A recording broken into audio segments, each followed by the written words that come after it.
আল্লাহ নবী তাই জানিয়ে দিলেন, হে আমার উম্মত, হে আমার উম্মতিরা, শোনো গো তোমাদের নবী আমি মুহাম্মদ রাসূল জানিয়ে দে আমার জীবনের শেষ কথা কি ছিল। নবী যখন দুনিয়া জমিন থেকে আখিরাতের রাস্তায় চলে যাচ্ছিলেন, আল্লাহ নবীর জবানের শেষ কথা ছিল সালাত সালাত সালাত, নামাজ নামাজ নামাজ।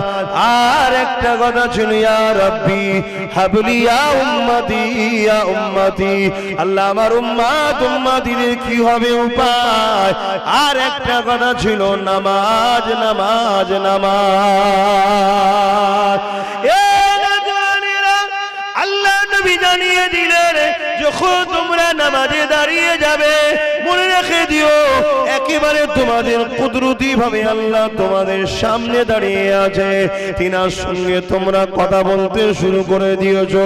আলহামদুলিল্লাহি রাব্বিল আলামিন, সমস্ত প্রশংসা সেই রবের রব্বুল আলামিনের। এইভাবে তুমি যখন তিলাওয়াত করবে আল্লাহ পাক তোমার তিলাওয়াতের প্রত্যেকটা জবাবটা দিতে থাকবে। যতক্ষণ তিলাওয়াত করবে আল্লাহ পাকের সঙ্গে কথা হতে থাকবে। আল্লাহ নবী আরো জানিয়ে দেয়, যখন তুমি সিজদায় পড়ে যাবে, যদি মাটিতে নামাজ পড়ো তুমি দেখবে তোমার কপালে মাটি লেগেছে, মার্বেলে নামাজ পড়লে মার্বেল লেগেছে, এবং মকমলে নামাজ পড়লে কপালে মকমল ঠেকছে। কিন্তু আমার আল্লাহ জানিয়ে দিলেন হাদিসে কুরসিতে, নবী আমাদেরকে জানিয়ে দিয়েছে, হে আমার উম্মত উম্মতি রে, তোদের কপালটা আমার আল্লাহর কুদরতি কদমে পড়ে যায়। যুবকেরা এই নামাজ কাজা করো না গো, ও আমার আম্মা জানেরা পুরের এই নামাজ ছেড়ে দিও না গো। কারবারে আছো ওখানে দাঁড়িয়ে যাও, দোকানে আছো ওখানে দাঁড়িয়ে যাও, ফিরি যদি থাকো মসজিদে চলে যাও। কেননা একা একা নামাজ পড়ার থেকে জামাতের সঙ্গে পড়লে 27 গুণ সওয়াব বেশি দেয়। যখন তুমি সিজদায় পড়ে গিয়ে সুবহান রাব্বিল আলা তাসবিহ পড়বে, আমার আল্লাহ ফেরেশতাদেরকে ডেকে ডেকে বলবে, ওই ফেরেশতা দেখো দেখো দেখো দেখো তোমরা যাদেরকে বানাতে মানা করেছিলে কি করছে তারা দেখো। ফেরেশতা তখন বলতে লাগবে, ও রাব্বি আল্লাহ, দুনিয়া সব কিছু ভুলে গিয়ে নিজেকে আপনার কুদরতি কদমে উৎসর্গ করে দিয়েছে। দিয়ে তারা বলতে লেগেছে সুবহান রাব্বিল আলা, ওরে আমার ফেরেশতারে পাপের বোঝা নিয়ে আমার পবিত্রতার বর্ণনা করে, পাপের বোঝা নিয়ে আমার পবিত্রতার গুণগান করে। ওরে ফেরেশতারে, ও যদি আমার পবিত্রতার গুণগান দেয় আমি আল্লাহ কেন ওকে ছেড়ে দেবো?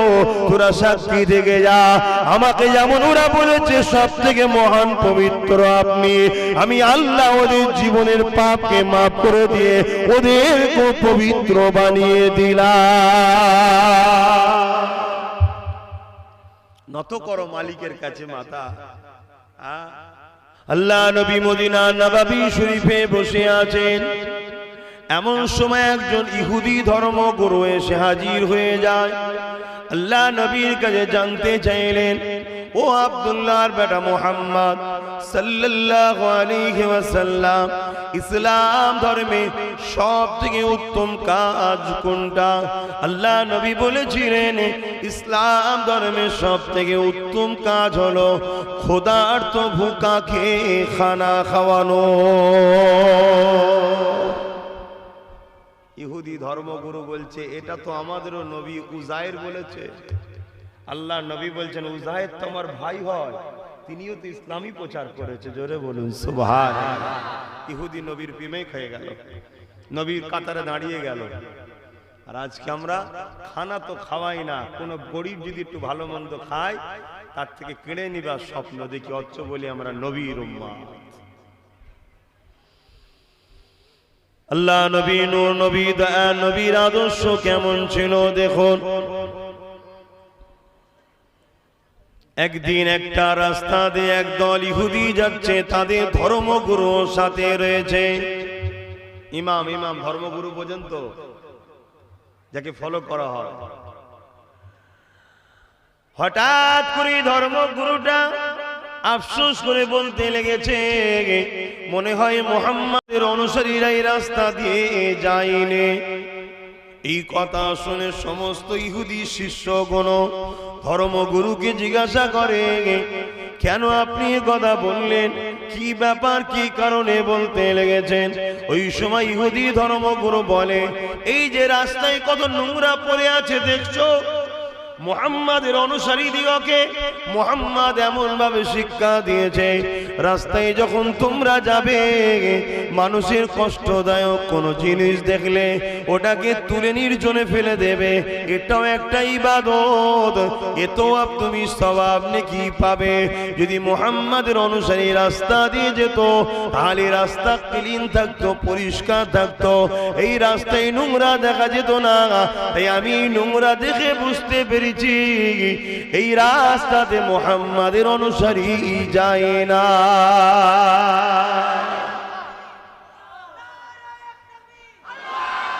তাকবীর দিচ্ছ, ভালো জিনিস। নিজের পাড়াটা দেখো দেখি।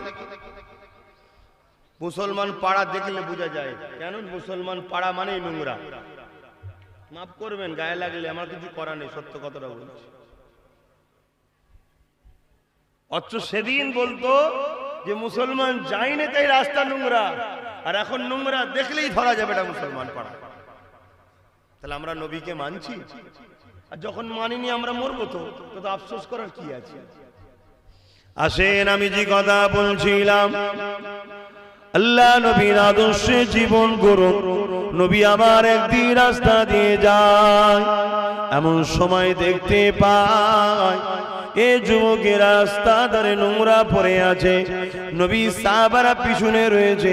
আল্লাহ নবী নিজে হাতে করে সেগুলোকে পরিষ্কার করতে লেগেছে। সাহাবা হুজুররা গিয়ে এসে শিক্ষা নিতে লেগেছে। এই দেখে নবীকে দেখে সাহাবারা শিখেছে, সেই কিতাব আজও আমাদের কাছে রয়ে গেছে।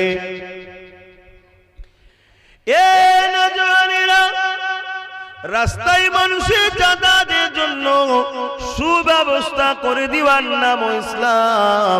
এত ইবাদত, এত নেকি আছে, সওয়াব আছে। তাহলে চিন্তা করে দেখুন, ওই রাস্তায় তো মুসলমানও যাবে, অমুসলিমও যাবে, তথাপিও তুমি যখন ক্লিন রাখবে, পরিষ্কার রাখবে, মানুষের যাতায়াতের সুবিধা হবে, আল্লাহ খুশি হয়ে যাবে। তাহলে সেই আল্লাহর সৃষ্টি মানুষকে যদি তুমি ভালোবাসো, আল্লাহ কতটা না খুশি হবে। এই ব্যাপারে নবী সাহাবাদিগকে একটা আলোচনা করেছিলেন। ওই আলোচনাটা আজ আমি আপনাদের কাছে করি শোনেন। আল্লাহ পাক কিয়ামত যেদিন করবে, ময়দানে মাশর বিচারের দিন যেদিন করবে, ওই দিনে আল্লাহ পাক সবাইকে তো উঠাবে। সুম্মা নুফিকা উখরা ফাইযা হুম কিয়ামুন ইয়ানসিরুন, সবাইকে আবার তুলবে। যেমন নাগল দিলে জমিন থেকে আলো উঠতে থাকে, ওইভাবে জমিন থেকে মানুষ উঠবে। যে কোনো ধর্মের হোক না কেন, যেভাবেই মরণ হোক না কেন, কবর দিক, পুড়িয়ে দিক, বাঘের পেটে যাক, আর বোমে ক্রাশ হয়ে যাক, যা প্লেনে ক্রাশ হয়ে যাক, যেভাবেই যাক না কেন, প্রতিটা মানুষের শেষ কিন্তু মাটির তলাতেই হবে। ওই মাটির জমিন থেকে আল্লাহ পাক সবাইকে উঠাবে। ওই দিনে একজন বান্দাকে আল্লাহ ডাকবে, ওরে আমার বান্দারে, দাস রে, হিসাবটা আমাকে দে। ওই বান্দা আল্লাহ পাকের কাছে কাঁপতে কাঁপতে, ভয়ে তরতর করে কেঁপে কেঁপে বলবে, ও রাব্বি আল্লাহ, আমি দুনিয়ায় তো কোনো ভালো কাজ করিনি আল্লাহ, আপনি আমাকে গোপনে গোপনে জাহান্নামে দিয়ে দিয়ে সবার কাছে অপমান করবেন না। এখানে আমার মাও আছে, ময়দানে মাশরে আমার বাপ আছে, আমার আত্মীয় রয়েছে, স্ত্রী রয়েছে, সন্তানেরা রয়েছে। আমি এমনও পাপ করেছি যে পাপের কথা সমাজের কাছে বলা যাবে না। আল্লাহ আপনি আমাকে গোপনে গোপনে জাহান্নামী করে দেন। আমার আল্লাহ পাক জানিয়ে দেন, এ আমার জানিয়ে দেবে, এ আমার বান্দারে, তোর আমলনামাটা একবার দেখা। আমরা হয়তো ভাবছি দুনিয়ায় মিথ্যা কথা বলি, আল্লাহকেও বলবো। এই নামাজ পড়েছিস? আল্লাহ 5 ওয়াক্ত তাহাজ্জুদ সব করতো। রোজা রাখতিস? আল্লাহ 30 মাস তো, 1 মাস তো রেখেছি 30টা বা 1 মাস, আরো অনেক রোজা রাখতাম। দান করতি, আল্লাহ দান করে ভিখারি হয়ে গেছিলাম। মিথ্যা মিথ্যা বলতে আল্লাহকে দুনিয়ায় বলছি সবার সামনে। এরকম যদি কেউ খেয়ালে থাকেন, শোনেন, ওখানে জিজ্ঞেস করা করির ব্যাপার নেই, ওখানে আপনার আমল নামা দেখা হবে, সব লিপিবদ্ধ হয়ে আছে, বসে আছে কাঁধে, দুই কাঁধে বসে, একটা নেকি একটা বদি লিখছে। রাত্রিরে নিরিবিলি নির্জুমে গভীর রাত্রিরে যদি কারো গাছের একটা নারিকেলও চুরি করে থাকো, কেউ সাথে নাই, তুমি একা, ওটাও লেখা হচ্ছে। তুমি হৃদয়ের দিল থেকে কাউকে যদি কুমন্তব্য ক্ষতি করার প্ল্যানও করো, ওই হৃদয়ের খবরটাও লেখা হচ্ছে। কথা বুঝছেন? যখন কিয়ামতে তোমার আমল নামা দেওয়া হবে, তখন তুমি বলবে, আল্লাহ আমি তো নারকেল চুরি করিনি, এ ফেরেশতা ভুলভাল লিখেছে, নাউজুবিল্লাহ। আল্লাহ বলবে তাই? অমনি জবান বন্ধ হয়ে যাবে। পা বলবে, আল্লাহ এই পায়ে হেঁটে হেঁটে গেছিল। হাত বলবে, হ্যাঁ আল্লাহ এই হাত দিয়ে বেড় দিয়েছিল নারকেল গাছ। কথা বুঝছেন না? বোঝেন না? বাঁশ শিকড় কি বলে, বাঁশের গুতা দিয়ে ফেলেছিল। তোমার শরীর তখন সেদিন সাক্ষী দেবে। তুমি কি ভাবছো? আল্লাহু সাইয়্যুল কাদির, তিনি সর্বশক্তিমান, তিনি সব জানেন। হ্যাঁ, নত হও, ক্ষমা চাও, পাহাড় পাহাড় গুনাহকে মাফ করে দেবে। জোরে বলুন সুবহানাল্লাহ। আহা, কত দয়ালু আল্লাহ।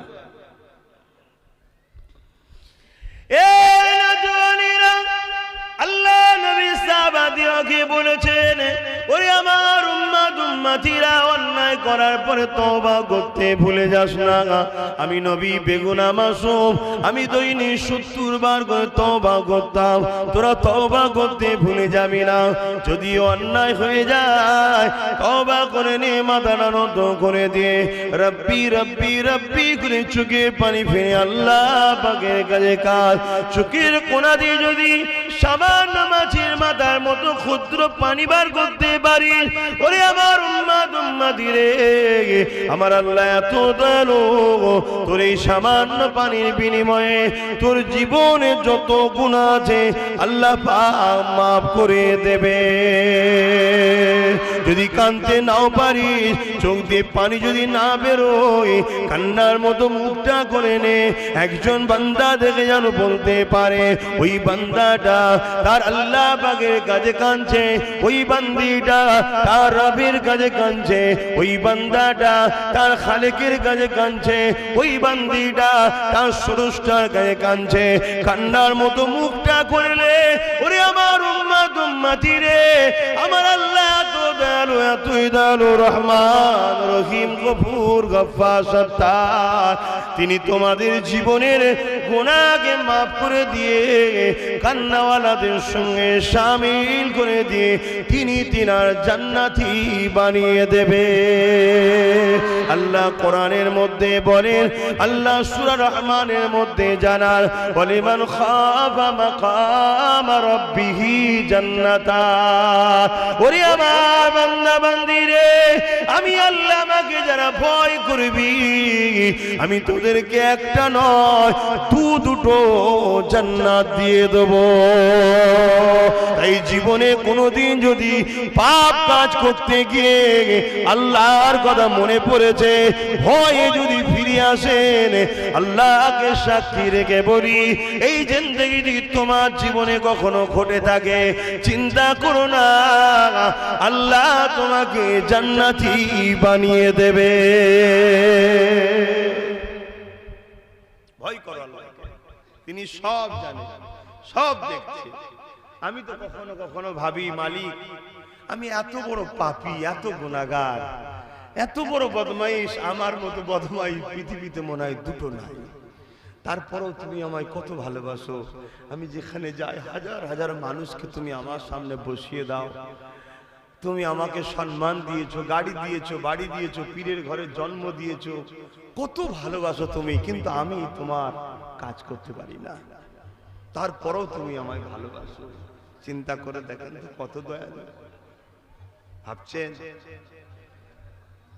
আমরা জীবনে এমনও পাপ করেছি, মা জানলে ছেলে বলে ডাকবে না, তাড়িয়ে দেবে, বাপ জানলে ঘর থেকে বার করে দেবে, স্ত্রী জানলে পালিয়ে যাবে, এই তোর সাথে ঘর করবো না। আর স্ত্রীও এমন পাপ করেছে, স্বামী জানলে ছেড়ে দেবে। তথাপি আল্লাহ সব জানে, তিনি সব চেপে রেখেছে, শুধু বলছে বান্দা তওবা কর, ফিরিয়ে আর করিস না, হয়ে গেছে ফিরে যা। হয়ে গেছে ফিরে আয়, হয়ে গেছে ফিরে আয়। কিন্তু আমরা হাই রে হাই, কিসের নেশায় এখনো ঘুরে বেড়াচ্ছে আল্লাহ জানে। আল্লাহ তুমি আমাকে এবং আমাদেরকে হেদায়েত করো, বলুন আমিন। তুমি আমাকে ও আমাদেরকে নামাজির মতো নামাজি বানাও, বলুন আমিন। নামাজির মতো নামাজি। কি নামাজ! যারা বুঝবে নামাজের মজা তারা কখনো নামাজ কাজা করবে না। কেন? নামাজে যখন আমরা দাঁড়াই একেবারে সামনাসামনি একদম কাছে আল্লাহর সঙ্গে কথা হয়, জোরে বলেন সুবহানাল্লাহ। মুসা সাল্লামকে আল্লাহ বলেছিলেন, মুসা তুমি কোথায় আর আমি কোথায়?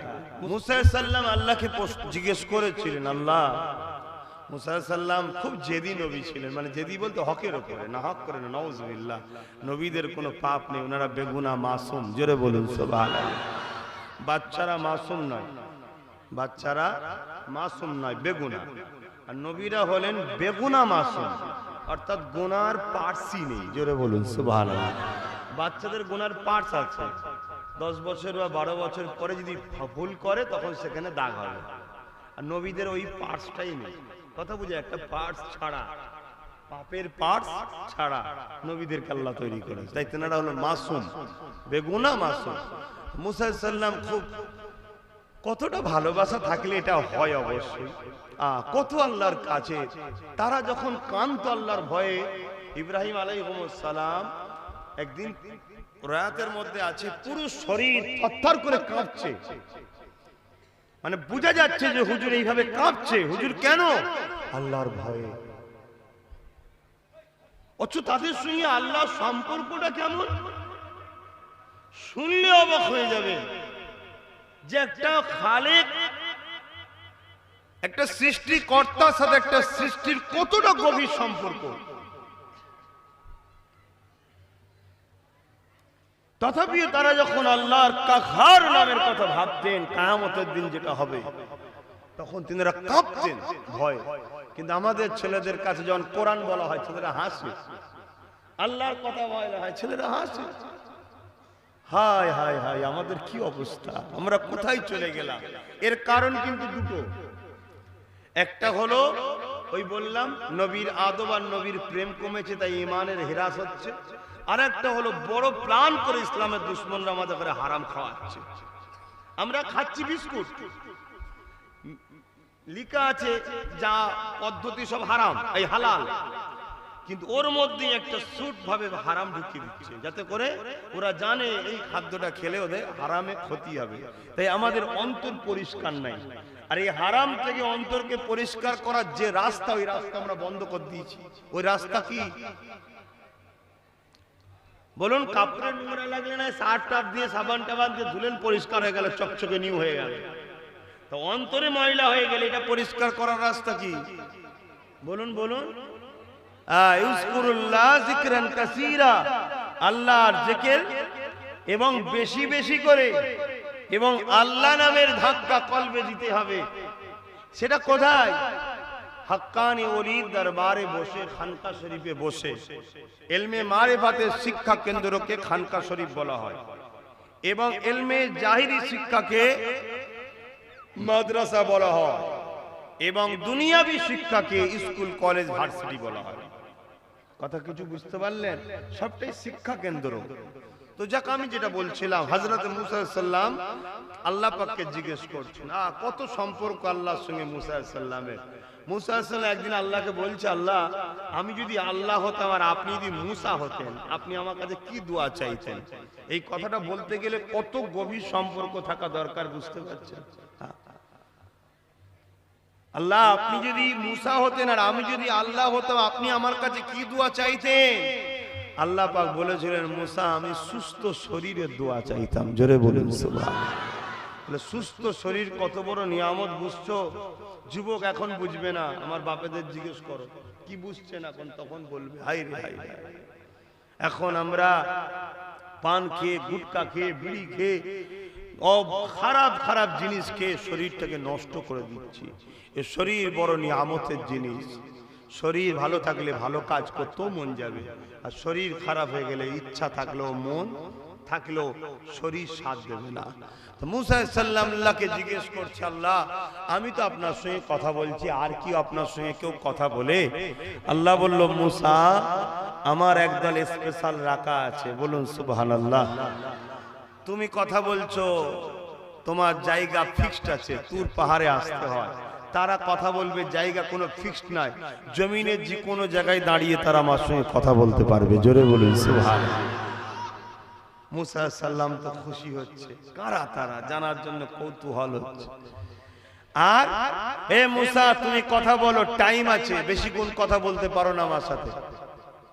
তারা যতক্ষণ খুশি কথা বলবে, তাদের কথা আমি শুনতেই থাকি, তাদের কথার জবাবও দিতে থাকি। জোরে বলুন সুবহানাল্লাহ। আর মুসা শোনো, তুমি যে আমার সঙ্গে কথা বলছো, তোমার আমার বীজখানে কতটা দূরত্ব?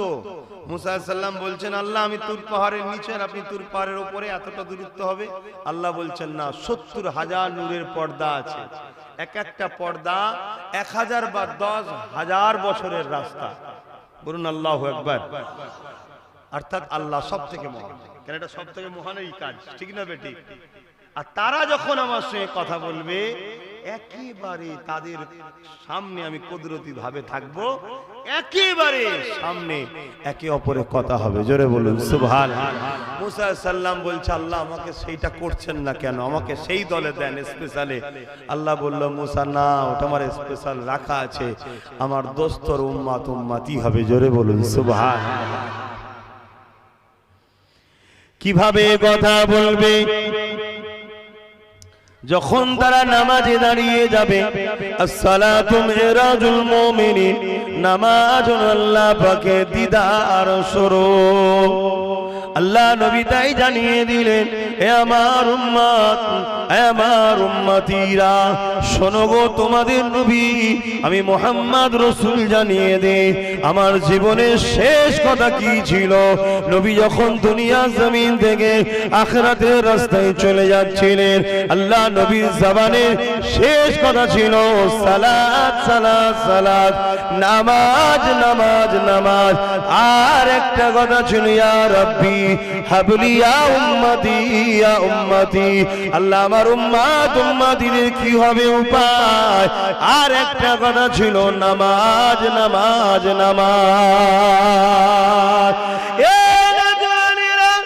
আল্লাহ নবী জানিয়ে দিলেন, যখন তোমরা নামাজে দাঁড়িয়ে যাবে, মনে রেখে দিও একেবারে তোমাদের কুদরতি ভাবে আল্লাহ তোমাদের সামনে দাঁড়িয়ে আছে, তিনার সঙ্গে তোমরা কথা বলতে শুরু করে দিয়েছো। আলহামদুলিল্লাহি রাব্বিল আলামিন, সমস্ত প্রশংসা সেই রবের, রব্বুল আলামিনের। এইভাবে তুমি যখন তিলাওয়াত করবে, আল্লাহ পাক তোমার তিলাওয়াতের প্রত্যেকটা জবাবটা দিতে থাকবে। যতক্ষণ তিলাওয়াত করবে, আল্লাহ পাকের সঙ্গে কথা হতে থাকবে। আল্লাহ নবী আরো জানিয়ে দেয়, যখন তুমি সিজদায় পড়ে যাবে, যদি মাটিতে নামাজ পড়ো, তুমি দেখবে তোমার কপালে মাটি লেগেছে। মার্বেলে নামাজ পড়লে মার্বেল লেগেছে, এবং মকমলে নামাজ পড়লে কপালে মকমল ঠেকছে। কিন্তু আমার আল্লাহ জানিয়ে দিলেন হাদিসে কুরসিতে, নবী আমাদেরকে জানিয়ে দিয়েছে, হে আমার উম্মত উম্মতি রে, তোদের কপালটা আমার আল্লাহর কুদরতি কদমে পড়ে যায়। যুবকেরা, এই নামাজ কাজা করো না গো। ও আমার আম্মা জানেরা, পুরের এই নামাজ ছেড়ে দিও না গো। কারবারে আছো ওখানে দাঁড়িয়ে যাও, দোকানে আছো ওখানে দাঁড়িয়ে যাও, ফিরি যদি থাকো মসজিদে চলে যাও। কেননা একা একা নামাজ পড়ার থেকে জামাতের সঙ্গে পড়লে 27 গুণ সওয়াব বেশি দেয়।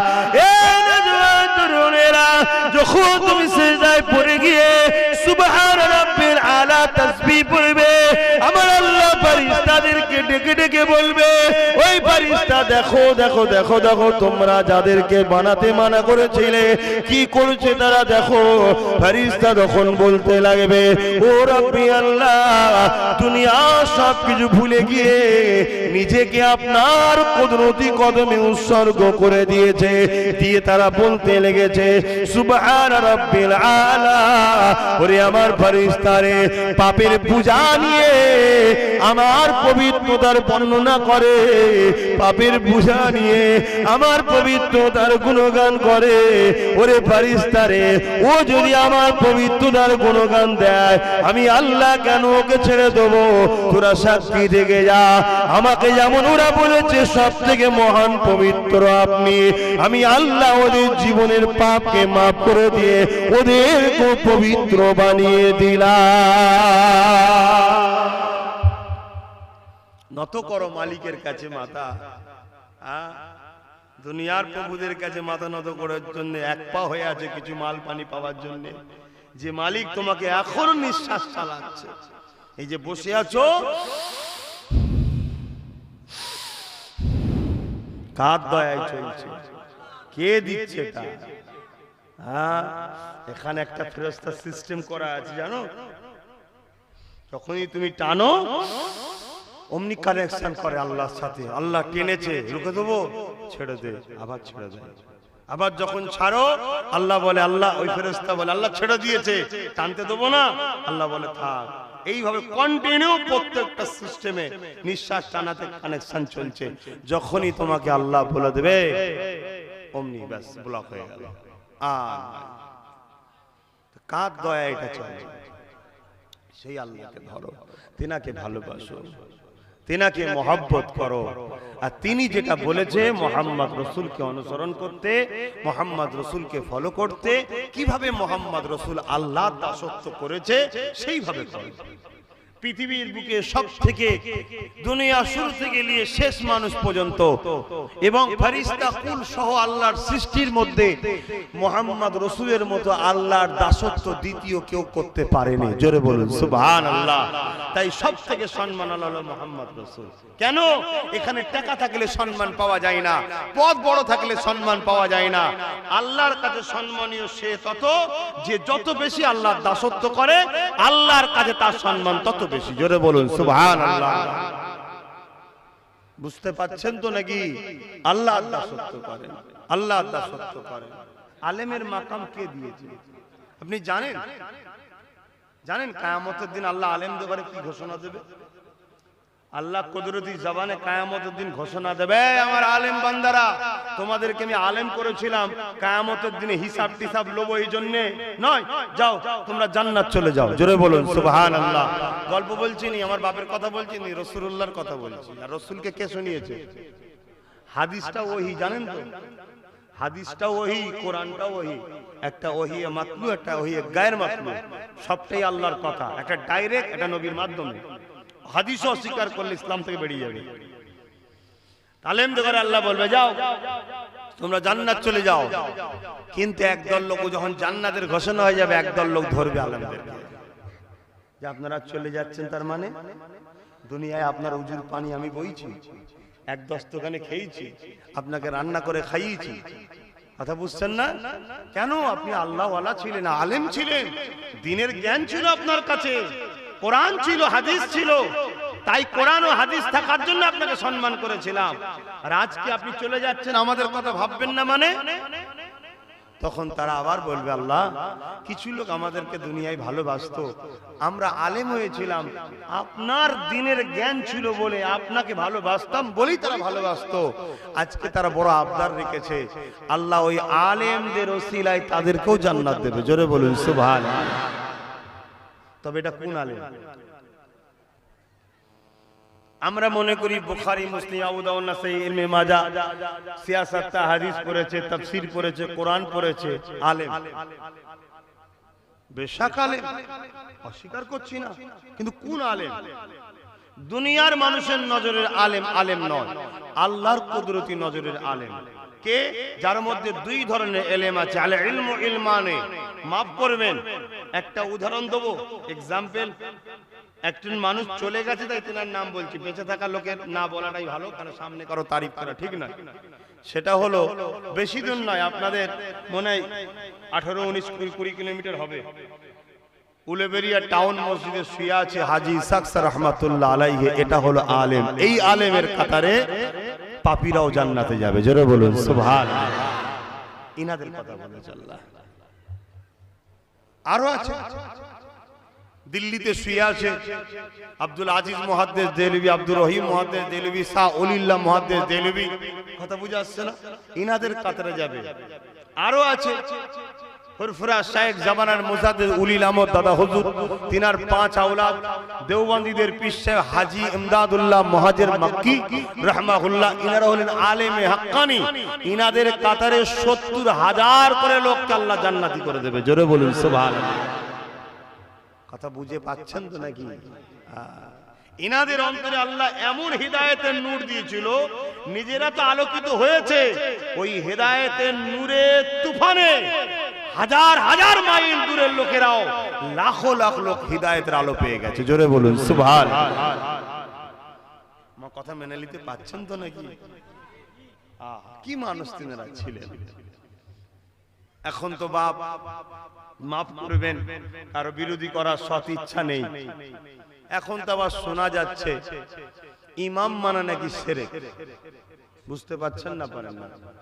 একদল মানুষ বলে বেড়াচ্ছে কোরআন মানো, সহি হাদিস বুখারী মুসলিম, অথচ সিয়াসাতটা মানে সহি হাদিসের 6টা কিতাব আছে। কথা বুঝে আসছে? সেগুলো সব বাদ, শুধু বুখারী মুসলিম আর ইমাম মানা যাবে না। কিন্তু আমি যতটুকু জানি আমাদের মধ্যে কিছু জুজিয়াত মাসলা নিয়ে একে অপরের মধ্যে ইখতিলাফ আছে। কথা জুজিয়াত বোঝেন তো নাকি? সব আম মানুষের সামনে বলাও তো মুশকিল। জুজিয়াত মাসলা রে বাবা, ছোটখাটো মশলা নিয়ে মসজিদের দরজায় আজান দেবেন না মসজিদের ভেতর আজান দেবেন না মেম্বার আজান দেবেন, আজানলে ইখতিলাফ নেই, কোন জায়গায় দাঁড়িয়ে দেবেন এই নিয়ে ছোটখাটো একটু সমস্যা আছে। সালাম দিয়ে কোনো ইখতিলাফ নেই, কারণ কোরআনের হুকুম দাঁড়িয়ে দেবো না বসে দেবো, এই একটু ইখতিলাফ আছে। কথা বুঝে আসছে না? নাই কবর জিয়ারত নিয়ে কারো ইখতিলাফ নেই, কবরবাসীর দিকে ঘুরে থাকবো না কাবার দিকে ঘুরে থাকবো, এই ইখতিলাফ আছে। কথা বুঝে আসছে না? নাই তো এইরকম ছোট ছোট কিছু ইখতিলাফ আমাদের মধ্যে আছে, অস্বীকার করছি না। কিন্তু এশিয়া মহাদেশে বা ভারতবর্ষে আমরা নাম করা কয়েকটা দল আছে, হাজার হাজার বছর ধরে চলে আসছে। যেমন আমাদের জানা মতে, যেটাকে সবকটাই কিন্তু আহলে সুন্নাত ওয়াল জামাত, কিন্তু আমরা পরিচিত, কেউ বলে ফুরফুরা সিলসিলা, কেউ বলে দেওবন্দি সিলসিলা, কেউ বলে ব্রেলি সিলসিলা, কেউ বলে কি বলে জনপুরি সিলসিলা। অ্যাকচুয়ালি জায়গা স্থানের নাম এটা, কিন্তু ইনাদের আকীদা, মূল আকীদা আহলে সুন্নাত ওয়াল জামাত। কিন্তু আমাদের ছোট ছোট কিছু জুজিয়াত মাসলা নিয়ে ইখতিলাফ আছে, যে মাসলা কোনো ফরজও নয়, ওয়াজিবও নয়, সুন্নতে মুআক্কাদাও নয়। করলে সওয়াব, কেউ করে কেউ করে না। যে করে না তিনি বলে এটা করছো কেন, আর যে করে সে বলছে আমার ভালো লাগে আমি তাই করি, এই নিয়ে ঝগড়া। কিন্তু এই সব দলের লোকেরাই হাজার বছর ধরে কিন্তু ইমাম মেনে আসছে। আমাদের সবার ইমাম, ইমামে আজম নোমান বিন সাবিত আবু হানিফা, জানেন তো নাকি? কিন্তু আজ হঠাৎ করে এই আটার মধ্যে নুন দিয়ে দেওয়া টাইপের এরকম সামান্য গুটিগত লোক সোশ্যাল মিডিয়ার মাধ্যম দিয়ে বিদেশি ডলার নিয়ে হাই প্রোফাইল তৈরি করছে বিদেশিরা, তার মাধ্যম দিয়ে প্রত্যেকের বাড়ি বাড়ি ঢুকিয়ে দেওয়া হচ্ছে ইমাম মানা নাকি শিরক। শিরক যে করে তাকে কি বলা হয় জানেন?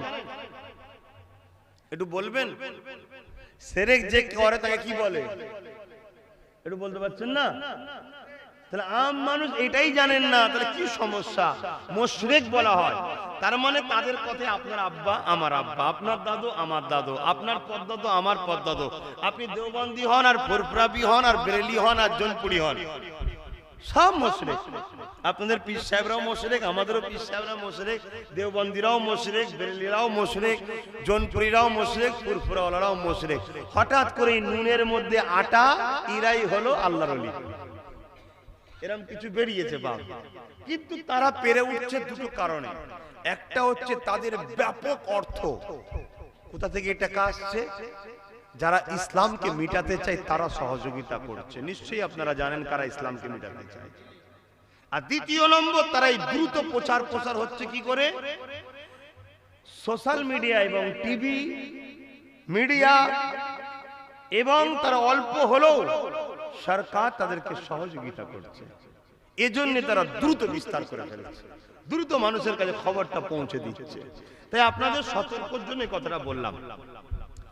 আপনারা বেজার হলেন না?